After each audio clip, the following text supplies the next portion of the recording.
Welcome back. Welcome back. What's good, y'all? This your boy. RoyRob is in the building again. What's up, Dragons?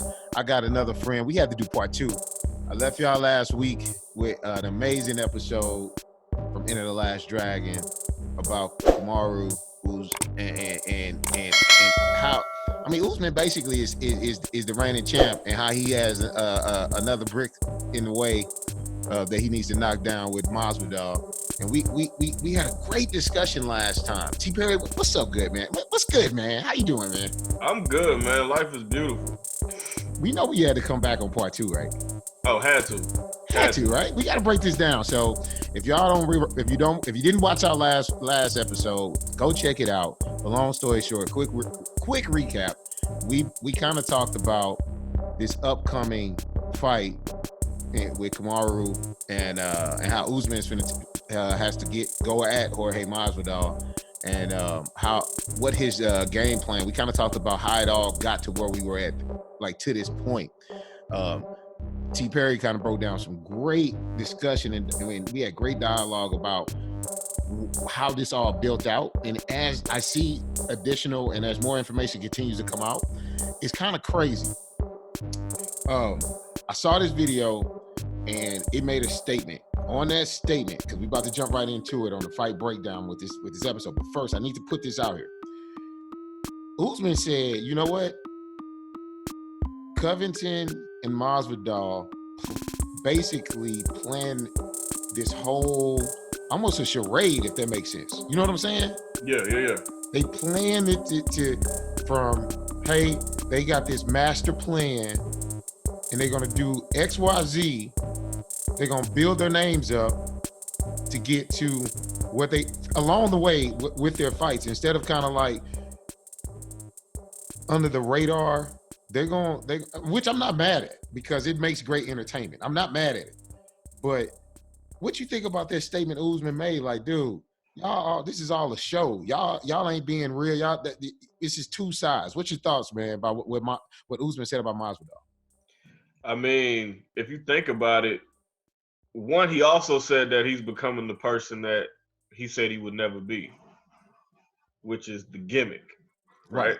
Right. Now, what now? And now in the conversation of Masvidal and Covington, if you sit back and really look at it from opposite ends of the room, what he's saying makes sense. Make a lot of sense. Dude, they was roommates.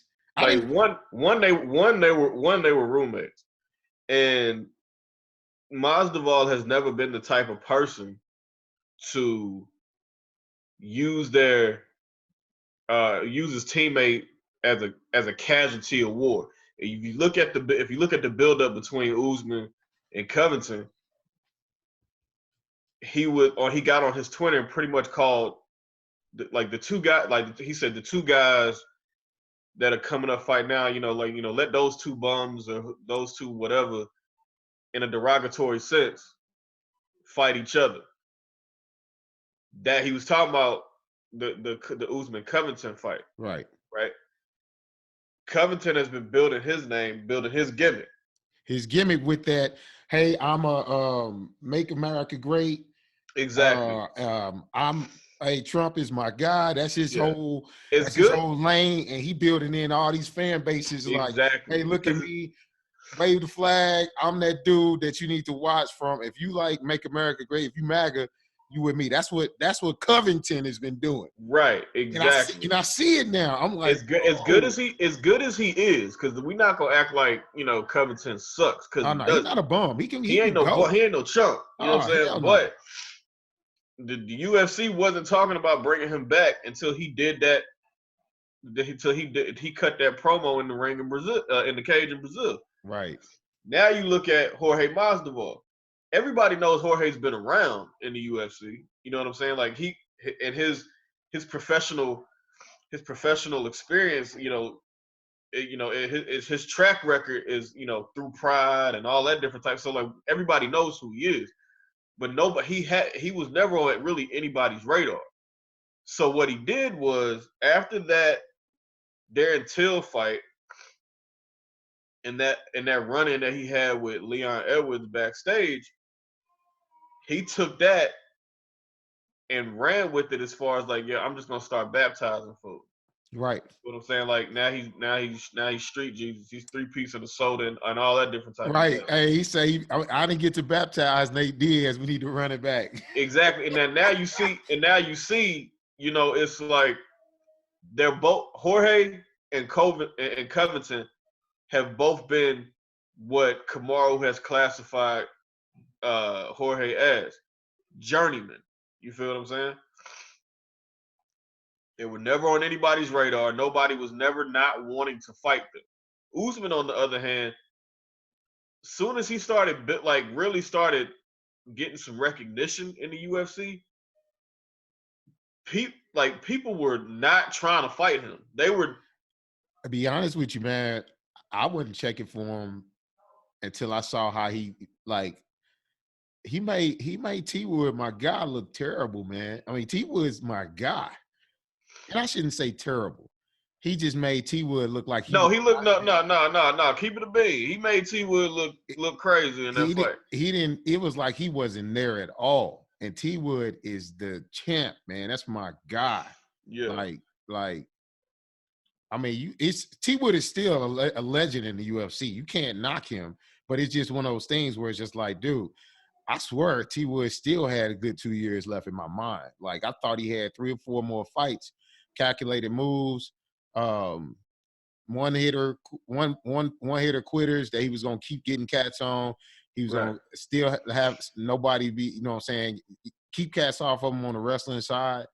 But then when that dude was like able to get up on the T Wood and just literally break him down, it's like, okay, this dude's wrestling is on a whole nother level.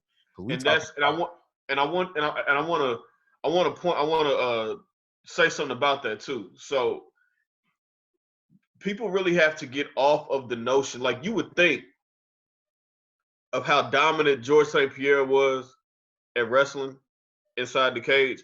You would think people wouldn't use that, oh, I was a D1 collegiate athlete in wrestling, and you were below me and everything like that as a narrative to say you can't out wrestle me type of situation, right? You would think that. Covington said that in the build up to this fight. He was like, I was D1, you were D2 and all of that. But Kamaru was a D2 national champion at Nebraska Kearney. You feel what I'm saying? Yeah. Now, if you now go into the Woodley title fight last March, right?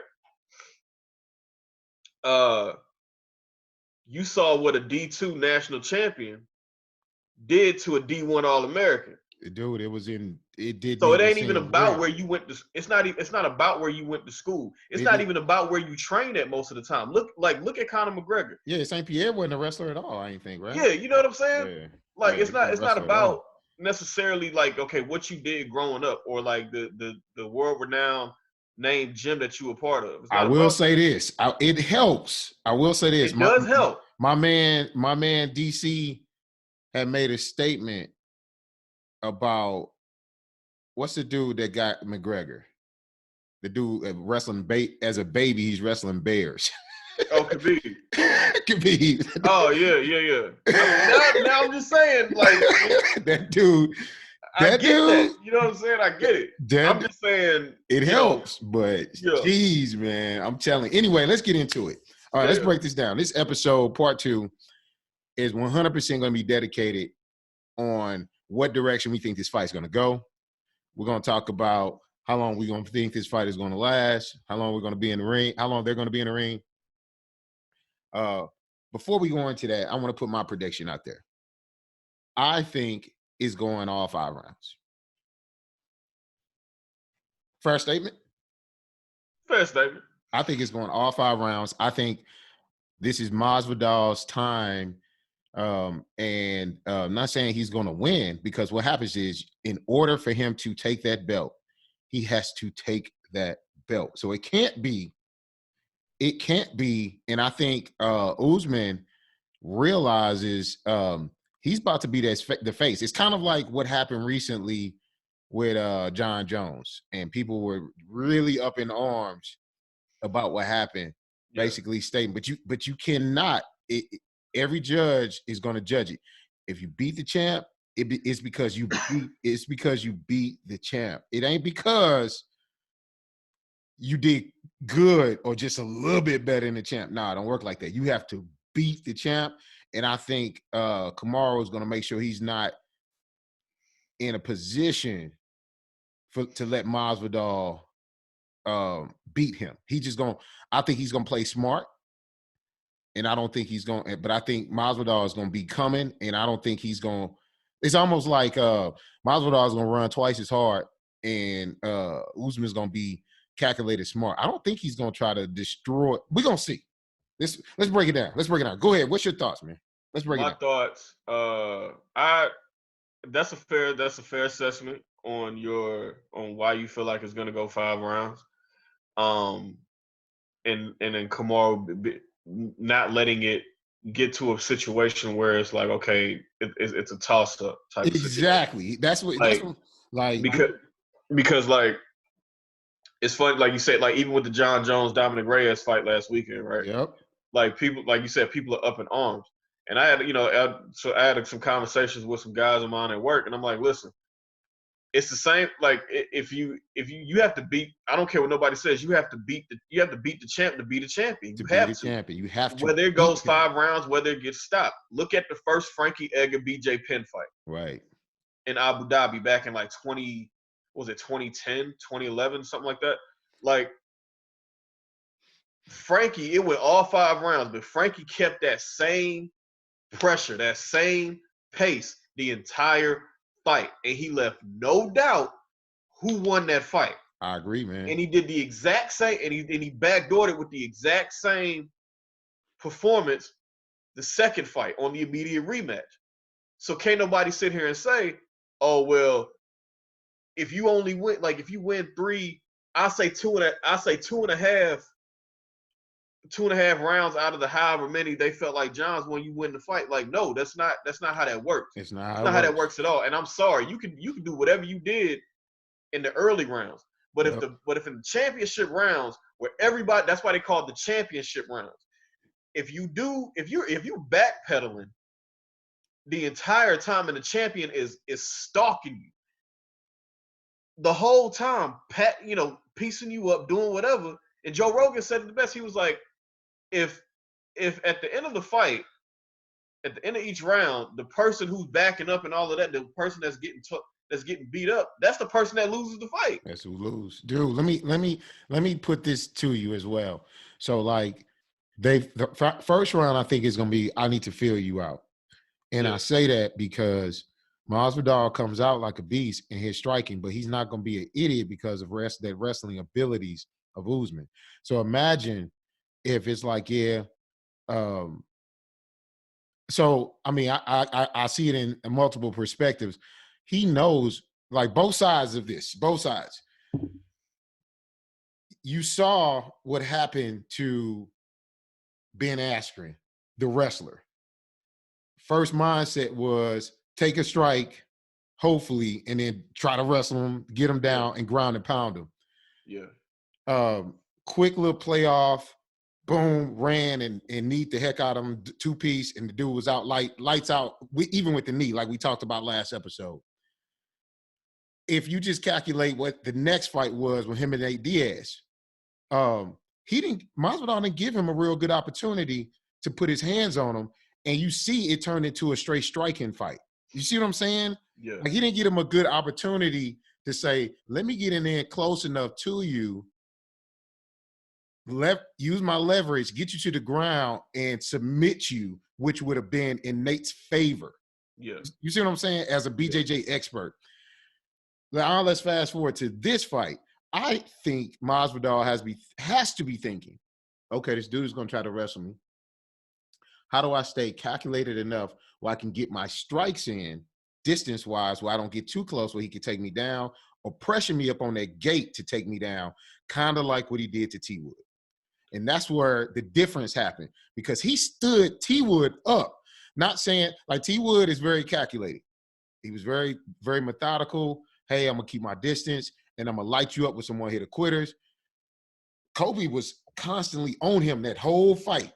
He was on him. Next, you know, he was up under him, and next, you know, he was literally double squeezing 2 underhooks almost. He had one takedown, one under, one over, and he literally still got the dude and took him down. So in my mind, I'm thinking to myself, like, Masvidal is going to be smart enough to know his caliber of talent, wrestling wise. I need to make sure I have these in my arsenal. He got to have that uppercut. I don't think and like, for example, if a person, basically I'm saying that uppercut, if a person is going to shoot, they're going to usually try to trick you, and they're going to try to shoot in general, like a Ben Askren did. That uppercut or that to the top of the head is going to try to prevent, and he's got to have them knee checks coming in, right? Thought process. The kick that made Masvidal so popular, that roundhouse kick, and he utilized it, and I'm going to break it down. I'm going to show it to you. Let me show you real quick so you can see what I'm talking about. Yeah. Let's check this out. So here's a perfect example. Even just, all right, so here's a perfect example. Masvidal does this kick a lot. Bah! That's that roundhouse. He utilizes that a lot, right? Right. I think that's going to be a staple coming for my man. Like, I honestly think, and here it come again. Bah! You see what I'm saying? Like, that's his thing. He utilizes that a lot. Yeah, he does. So I think in my mind, I'm like, the champ ain't gonna be. I don't know, man. I don't know. I don't see Masvidal finna be on this pressure game. There's that knee. That's it. That's what I'm talking about, man. He's that's the difference. And then you see how Jorge is keeping that is on that pressure. So like him and the KJ Noons fight, right? If you look at and now with the Cerrone fight, he's keeping up pressure. Now, why he's able to throw that kick like that? Because he's not worried about his opponent taking him down. He's not worried about that. Right. So he's not going to be. I don't feel that he's going to be throwing that roundhouse as frequent as he's accustomed to. Right. Because you're in there with a strong physical like presence who has exceptional wrestling, and it don't take much for him to get you down. It does not take much at all, and him being able to get to tee off like that and all. That's why I feel like this fight is going to go. Kamaru ends this by 4th round submission. 4th round. Whoa. 4th round submission. Whoa. 4th round submission. Okay.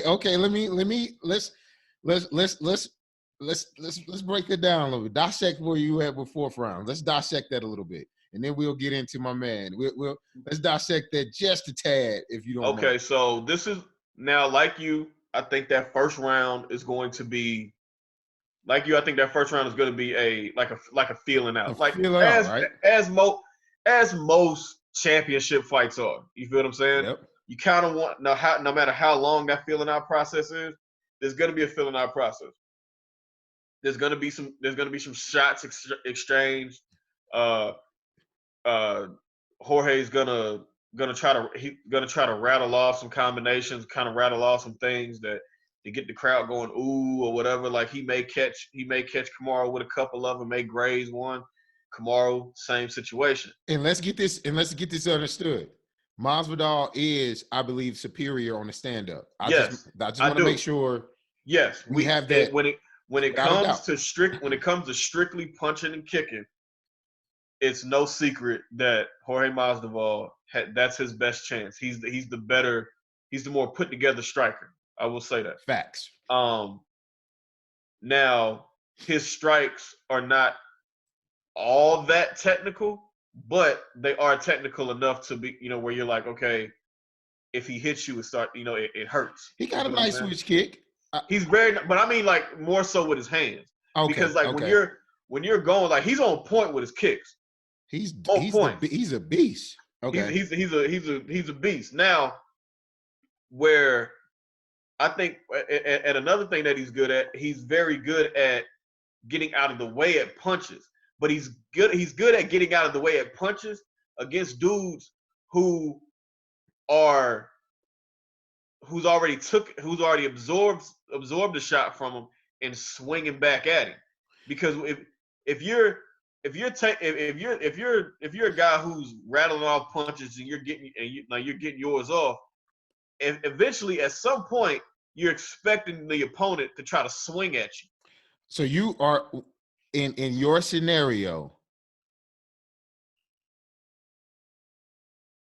How is Usman getting Masvidal down? Because I only asked that because I don't think it's going to be a gas situation. Kind of like T Wood got gassed a little bit.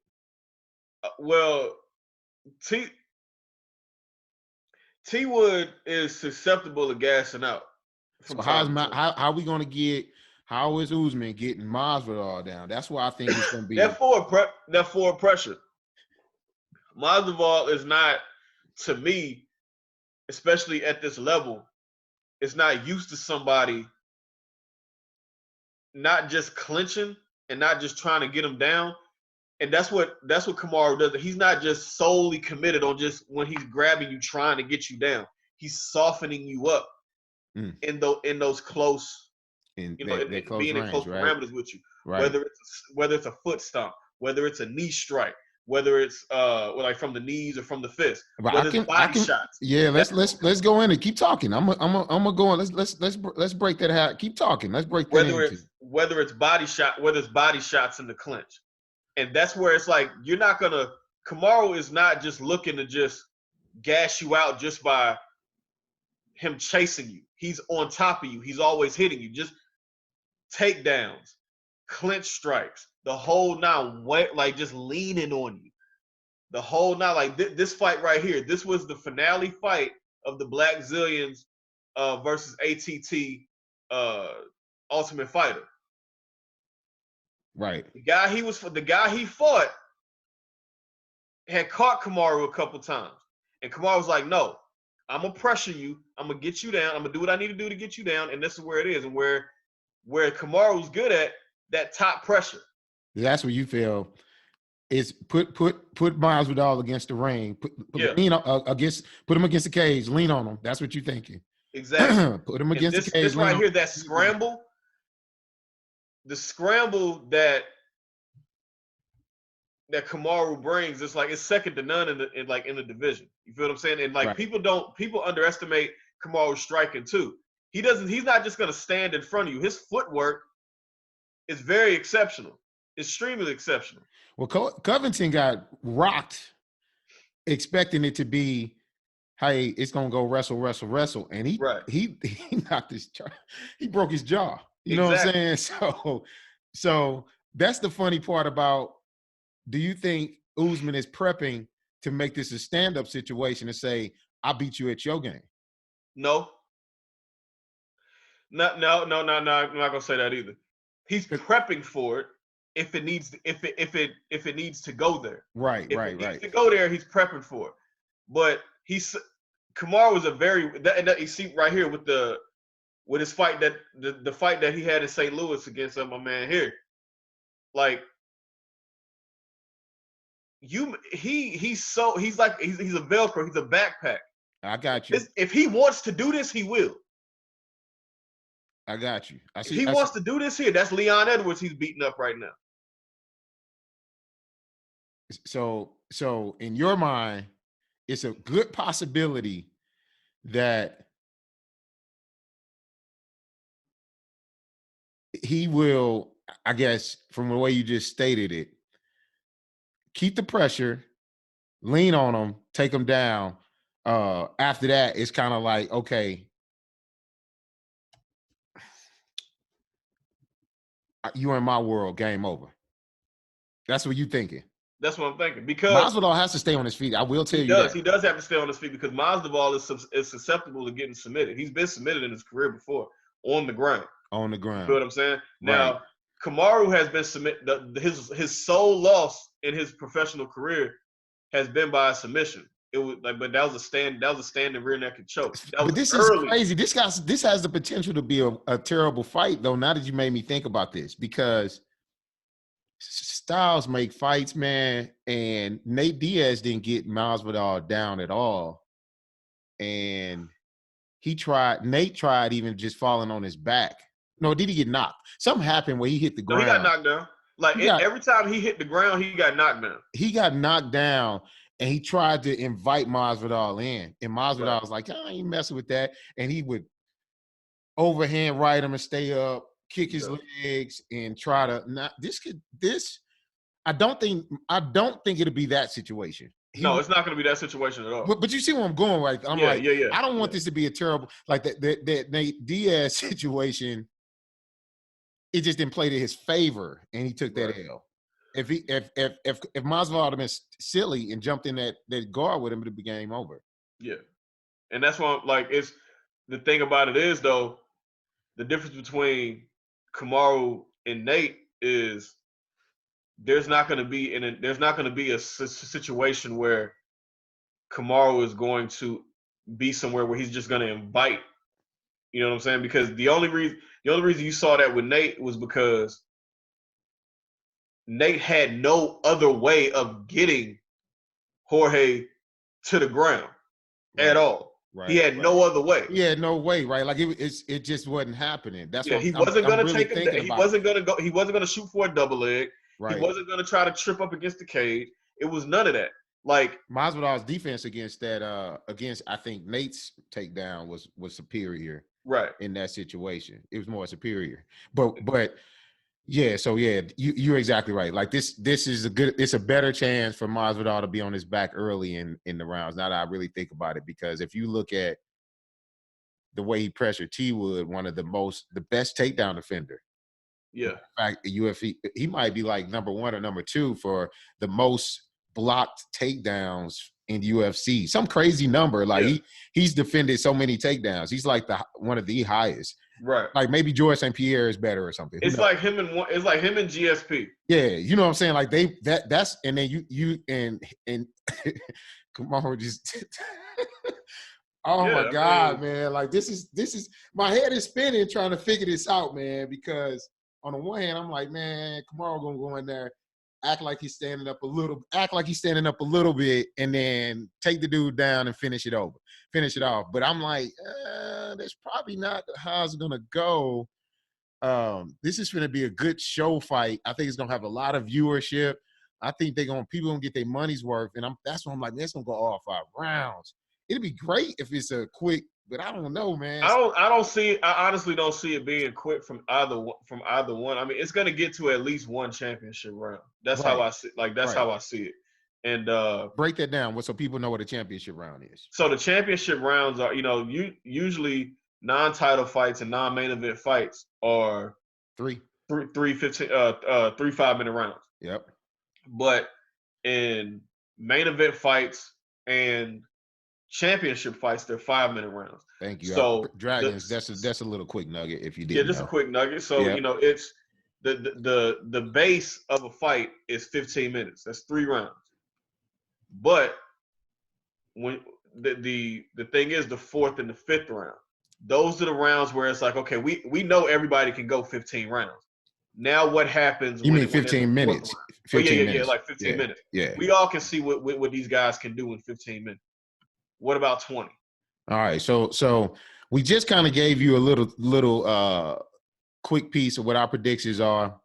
I am going to put my wager. RoyRob, if you're on RoyRob's side, make sure you put that in the comment below. Like I'm with RoyRob. If you with T Perry, put that down. Like I'm with T Perry. And if you ain't with none of us, you say we both wrong. Put that down there too. It's all good. So yeah, like for real. Because at the end of the day, you know what I'm saying? Like we're giving our opinions. You know what I'm saying? Like it's some like in our opinions your opinion can be factually based, but at the same time, it's a fight. Anything can happen. Anything.